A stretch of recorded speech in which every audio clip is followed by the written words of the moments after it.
Tracy Habenicht is the founder of Street Scene, a community-focused website where street photographers can get news and inspiration. Tracy is a copy editor by occupation, but she's also an award-winning street photographer. And today, on the Crit House, Tracy Habenicht talks about her MyFIVE images from Cindy Sherman, Chris McCann, Melissa Breyer, Edward Hopper, and the classic movie Casablanca.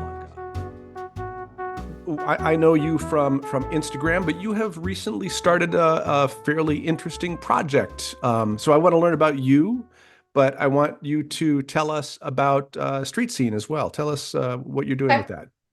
All right. Well, I'm Tracy Habenicht, and I'm a street photographer living in a town south of Atlanta, Georgia. I'm originally from the Chicago area, and I started a website called Street Scene. It's streetscene.net, and it's an online source for the street photography community.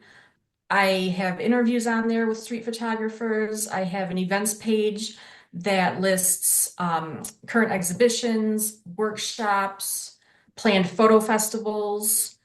I saw that there was a need for a website like this for the community, something that's up to date, a free place online where street photographers can go and learn about each other, discover new photographers, learn more about their favorite photographers, and stay up to date with street photography news.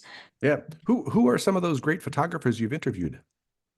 Well, there's one called Jeff Larson. Is that how you pronounce your name, Larson? Larson, yeah. Larson. Oh, so the second A is silent. It's a long story. Yes, it's spelled Larison. I usually pronounce it Larson because my father was in broadcasting and he called it Larson, and Oh, okay. All right. but Well, it confuses everybody. yeah. Well, So, it's a great site, and thank I you. think that it's one of those things where, I mean, that's why, like, I started this program, is like I saw, I felt like there were conversations that needed to be had that weren't. Not that there isn't great content out there, but Right. I wanted to see critique and discussion about some of the great images, and so that's how this came in. And so I love the idea that you like saw something you thought needed to be filled and you just dove in. Well, everybody go streetscene.net and go check it out. Yes. And tell us about you as a photographer. Like, I know you're a street photographer, but like, what kind of street photography are you Bruce Gilden in your face? What kind of work do you do? No. Yeah. I like more kind of abstract photography. I love shooting through windows. I like an image that has a sense of mystery to it. And so I've been working with some slow shutter speeds, taking photos of women in nice dresses walking and only like their legs showing, so you don't see their faces. It could be any woman out there. And yeah, I just like a sense of mystery. Well, so you chose five images, and did you have a thought process in coming up with those five? Or are they just five of the great works of art that affected you? What's the through line here? I feel like there's a narrative. The first one that we're going to talk about is one that I discovered when I was a college student. And I don't know that it actually got me into photography. I was already kind of interested in photography, but that one just spoke to me. And I still remember it 30 years later. Yeah, let's do this. Let's take a look at your MyFIVE images. Okay. So that first image that you referred to is from Cindy Sherman. Tell us about why this is here for you, and how this has had meaning for you, Tracy. So the summer after my freshman year of college, I stayed on campus as part of like an honors program, and each person in the program had to work with another professor on campus doing research. And I chose my art history professor, and she was putting together a new class on female artists. And so I did research for her on that. And that's when I discovered this photo by Cindy Sherman. And it's funny because looking back at it now, like I didn't realize like how terrified she looked initially. I Mhm. just saw like a schoolgirl posing. Right. Um, so it's just funny like how your mind remembers different things. I don't know what it is about this photo, But I know like back then I really liked photography because I felt like it was the truth versus like painting is like fiction and photography is nonfiction. But I know now that like if I take a photo downtown, what people are seeing in that image may not be what actually happened. They don't Right. know the whole context between it. So I realize now like photography isn't actually all the truth. That line is not as clear as you thought it was when you were younger. Yeah, Yeah. yeah. When I looked up the photo to send it to you, me too just like hit me. It's like, Yeah. oh wow, she's a young girl and somebody terrifying is standing over her. Yeah. Whereas I didn't see that when I was a kid. Hmm. Your second image comes from Melissa Breyer. Tell us about this one. So I saw this one when I was living in Austin, Texas, and that's where I began my street photography. And an image like this, well, first of all, we're talking about how our memories play tricks on us. I remember this as a woman with a regular face. I don't remember the Oh, double face at all. So that's kind of weird. But this is like the kind of image I wanted to take when I was living in Austin. Melissa takes really elegant images and like really sophisticated. I couldn't do it in Austin. I don't know. Well, first of all, I was a beginner and I don't think I had like the skills, but I yeah. also don't think it was the right setting to take something like this. But I just, this is what I aspired to when I was living there. After Austin, I moved to Tulsa, and Tulsa's downtown is more classic. It has buildings from the Art Deco period, when there was a lot of oil money in Tulsa. And so the backgrounds there are more classic and more you're just more able to take I don't know, more sophisticated photos maybe. Like in Austin, you'd have like the shops and the windows, but the windows usually were covered with advertising copy, Right. to get people inside. And so in Tulsa, I was able to take at least one photo that I really like through a window of a woman.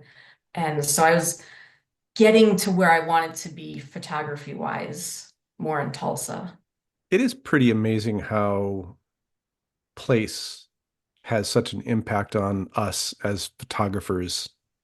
I'm up in the Boston area, and I'm always sort of not railing against, but it's one of the things like about Boston's street photographers are of a certain ilk, and New York street photographers are of a certain ilk, and it's so much about where you're coming from because you have to work with the canvas that's in front of you, right? Right, right. Um, so you talked a little bit about your capturing of legs on the street, and Chris McCann, I think, is reflective of that. Yeah, Chris McCann, she's really great. She has really great slow shutter speed, like abstract images. This was my goal. And in Tulsa, I tried to do it on the street and it was just a complete failure. I didn't know how she captured something like this. And then I took a vacation to Charleston, South Carolina. I realized like when I was there, like it clicked and I figured out kind of how to do it.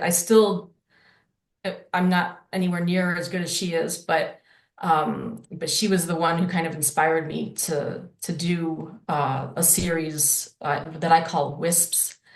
And also in Tulsa, the downtown is only busy during lunch hour on weekdays. Right, right. And I have to shoot normally on the weekends, and it's just a ghost town there. Yeah. So if there's people, a few people out, first of all, I stand out with my camera. I can't be inconspicuous. And people aren't usually doing anything interesting, or maybe the backdrop's not good.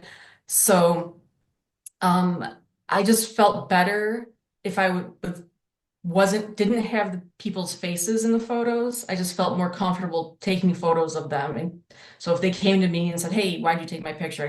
I could just be like, "Well, I just took like your legs. That's it." But actually nobody said anything. So I would go to Tulsa, downtown when the symphony was playing, and I'd get there early and take photos of people as they were going in, the nicely dressed people. And then you have a painting, Mr. Edward Hopper with Nighthawks for your fourth image. I think everybody loves this painting. Yeah, it's But I included it because I like taking shots through windows. I'm kind of a shy person and I'm kind of used to being on the outside of things, kind of looking in. Like if there's a group of people talking, I'm just kind of sitting on the sidelines listening to them. And so that's how I feel when I take photos of people inside a building through a window.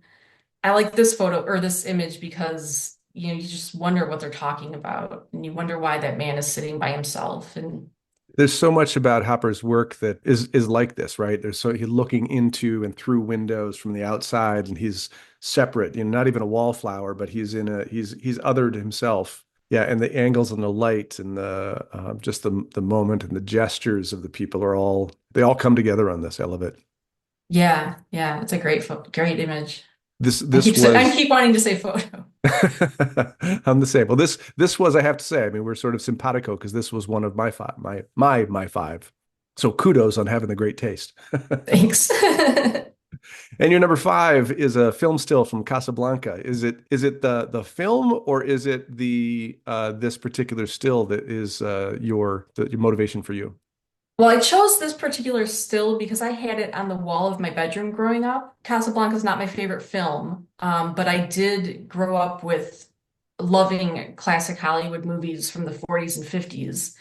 And I think that kind of got into my head, and that's maybe why I like taking photographs of people dressed up and looking nice, because back then anybody on the street, they just automatically looked nice. They automatically just, suits and Yeah. dresses and There are no skirts and there are no things. hoodies and baseball caps in Casablanca. Yeah, Yeah. yeah, yeah. So that's why I included this one. It's, I think, kind of given me the aesthetic that I'm going for.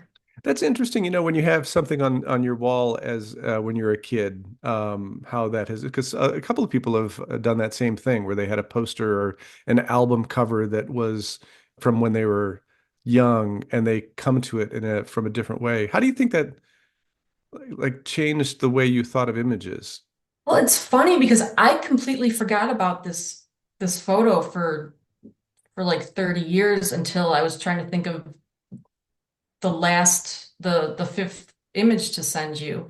And I was like, oh wait, I had that on the wall. And I don't know, like at that time I wasn't really into photography. Yeah. It's a fascinating thing, right? Because it's these things, they must like seep into your DNA through Yeah, osmosis, right? They're there. They're always kind of a part of you. Well, yeah. Tracy, that was fun. Thank you. Great to see the images, and nice to talk to you. And kudos, congratulations on the Street Scene website. I think it's such a great resource for the people who are doing street photography. I know there are a couple of really nice resources out there, but you're filling into a void that I think people will really appreciate. So thanks for doing that for the community. Oh, thank you. I hope everyone checks it out and finds it useful. I'm sure they will. Hopefully after this, even more. So thank you, Tracy, and thank you all for watching The Crit House.